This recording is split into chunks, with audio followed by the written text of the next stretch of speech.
नासिरो Mansoor Guru Gobind Singh, ease दी मंजूर गुरु गोबिंद सिंह, हक रहा गंजूर गुरु गोबिंद सिंह, जुमला फैज़ नूर गुरु गोबिंद सिंह, हक हक आगाह गुरु गोबिंद सिंह, शाह शहनशाह गुरु गोबिंद सिंह।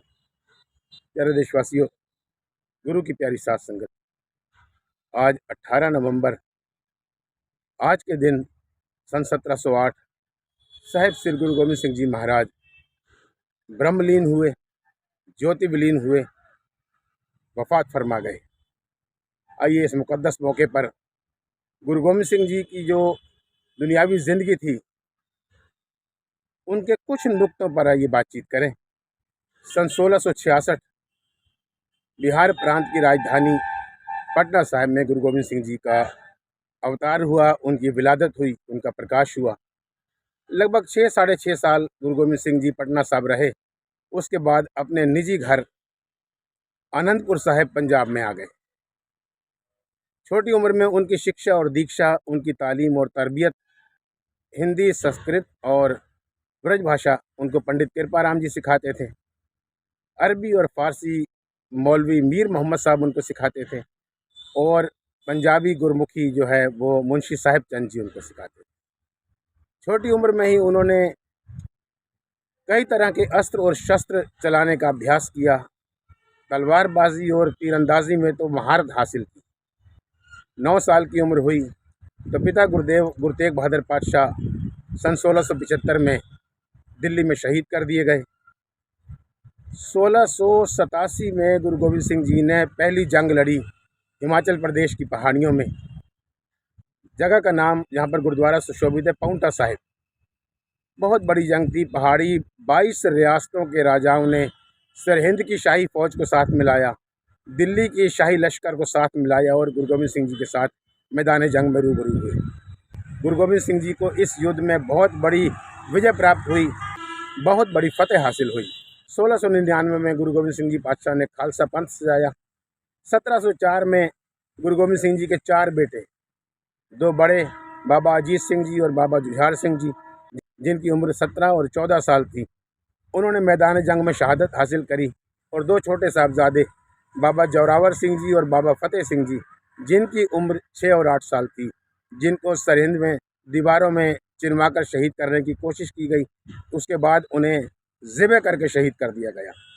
और वहीं पर उनकी वालदा, उनकी माता जी, जिनकी उम्र लगभग 84 साल थी, वो भी वहीं पर ब्रह्मलीन हो गई।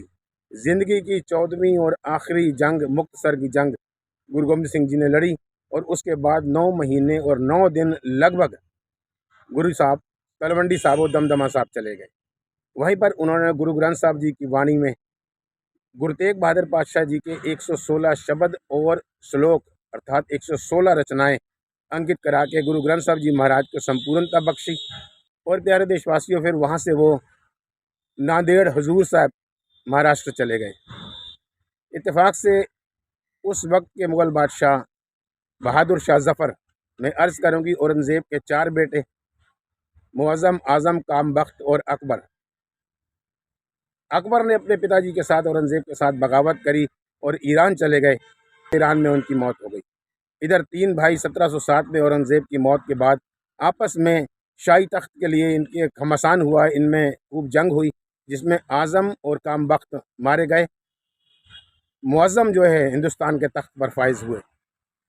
तख्त पर बैठते ही उन्होंने अपना नाम बदला, नाम रखा बहादुर शाह जफ़र।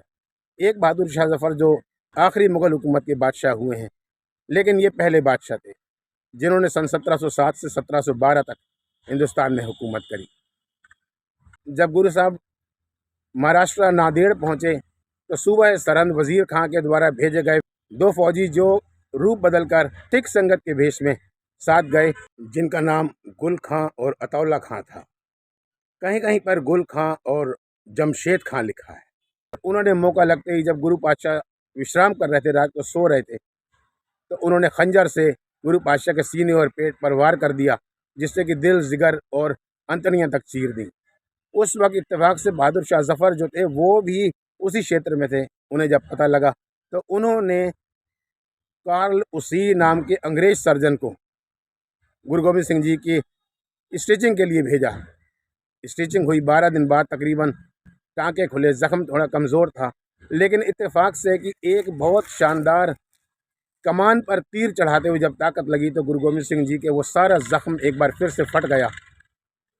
तब गुरु साहब समझ गए कि अब हमारा अंतिम समय आ गया। अपने ज्योति विलीन होने से, वफ़ात फरमाने से सिर्फ 3 दिन पहले गुरु गोबिंद सिंह जी ने अपने शिष्यों को, अपने सिखों को हुक्म दिया कि आगे से गुरु ग्रंथ साहिब जी की रचनाएं, गुरु ग्रंथ साहिब जी के कलाम ही आपके मार्गदर्शक होंगे, आपके गुरु होंगे। उन्होंने कहा कि जो मुझ वचन सुनन को चाहे, ग्रंथ जी पढ़े सुने चित लाए, मेरा रूप ग्रंथ जी जान, इसमें भेद नहीं किछ मान। जिस किसी ने मेरे साथ भी बातें करनी हो, गुरु ग्रंथ साहिब जी का पाठ करना, मेरे साथ बातें होंगी। क्योंकि गुरु ग्रंथ साहिब जी महाराज वो राह रूहानियत के ऐसे मार्गदर्शक हैं, ऐसे रूहानी रहनुमा हैं, जिसमें वह हिंदू व मुस्लिम धर्मों के सभी संत महापुरुष, जिनकी रचनाएं, जिनके कलाम तौहीद व वहदानियत का उपदेश देती हैं, एक ईश्वरवादिता का उपदेश देती हैं।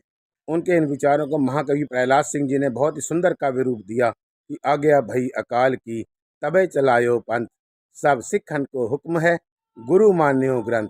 क्यों गुरु ग्रंथ जी को गुरु मानना है? गुरु ग्रंथ जी मान्यो प्रकट गुरा की देह। जिन महापुरुषों की रचनाएं, जिन सूफी फ़कीरों संतों के कलाम गुरु ग्रंथ साहिब जी में दर्ज हैं, उनकी रचनाओं में ही हम गुरु साहिबानों के, संत महापुरुषों के दर्शन कर सकते हैं। आज के दिन सुबह ही बिल्कुल तैयार हुए, पूरा अपना फौजियों वाला लिबास पहना, पूरा अपना आर्मर पहना, जो कवच होता है फौजी लोग जो पहनते हैं, और अपने सिखों में ऐसे ही घूमते रहे, किसी को एहसास नहीं होने दिया कि कितनी बड़ी तकलीफ़ है। शाम हुई, आराम करने गए, अचानक से रात में उन्होंने बहुत तेज़ आवाज़ से सबको बुलाया। गुरुजी 52 कवि साथ में रखते थे, उनमें से एक कवि सेनापति उनके साथ थे। वो लिखते हैं कि टेर करी ताही समय, जागे सिंह अपार। टेर माने ऊंची आवाज़ में बोलना।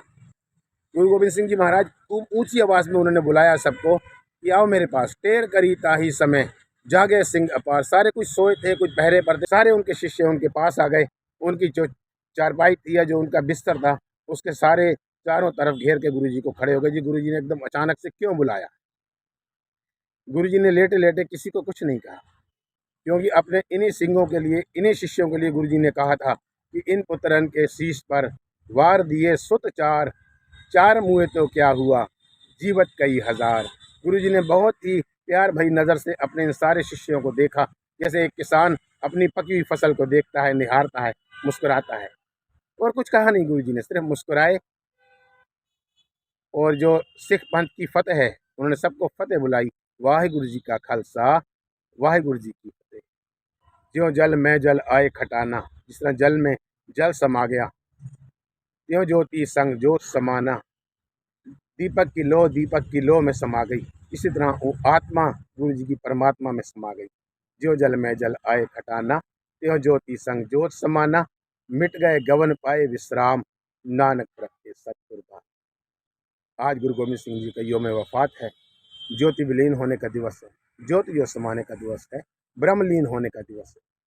इस मुकद्दस मौके पर गुरुद्वारा गुरु नानक दरबार, सिविल लाइन, रामपुर, उत्तर प्रदेश व सारी संगत की तरफ से गुरु गोबिंद सिंह जी को कोटि कोटि नमन, कोटि कोटि नमन, कोटि कोटि नमन। उनके वचन थे कि जब भी कभी मेरी मौत हो तो मैदान जंग में जूझते हुए हो। देश शिवा बर मोहे एह, शुभ कर्मन ते कबहू न डरो। न डरो अर सो जब जाए लरो, निश्चय कर अपनी जीत करो। अर सिखो अपने ही मन को, एह लालच हो गुण तो उचरो। जब आओ की अवध निदान बने, जब जिंदगी का आखिरी समा आए, जब आओ की अवध निदान बने, अत ही रण में तब जूझ मरो। अत ही रण में तब जूझ मरो, अत ही रण में तब जूझ मरो। वाहिगुरु जी का खालसा, वाहिगुरु जी की फतेह।